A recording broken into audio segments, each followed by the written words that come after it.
এইটো লুৰিণ অখিলক কিবা কোৱাতকৈ মই ভাবোঁ কংগ্ৰেছ দলৰ হাৰিয়ানাৰ যিটো নিৰ্বাচনী ফলাফল, পাৰ্লিয়ামেণ্টৰ যিটো নিৰ্বাচনী ফলাফল, তাৰ পৰা কংগ্ৰেছ দলে উপযুক্ত শিক্ষা লোৱা উচিত। আজি নীতিশ কুমাৰ ইণ্ডিয়া গোটৰ মূল মানুহ আছিলে। চন্দ্ৰবাবু নাইডু ইণ্ডিয়াত আছিলে। আজি নীতিশ কুমাৰ আৰু চন্দ্ৰবাবুক আঁতৰাই দিয়াৰ পিছত আজি কংগ্ৰেছৰ কেন্দ্ৰত কি দশা হ'ল?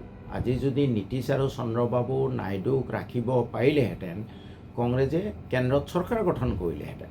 হাৰিয়ানাত আম আদমি পাৰ্টীয়ে মাত্ৰ 8টা ছিট বিচাৰিছিলে, তেওঁলোকক সেই ছিটকেইটা নিদিলে আৰু গোটেইকেইটা ছিটত তেওঁলোক হাৰিলে। হাৰিয়ানাত কংগ্ৰেছে বা ইণ্ডিয়া মিত্ৰ গোটে চৰকাৰ গঠন কৰিব পাৰিব লাগিছিলে। এইবোৰৰ পৰা যদি কংগ্ৰেছে শিকনি নলয়, তেতিয়াহ'লেতো আৰু উপায় নাই।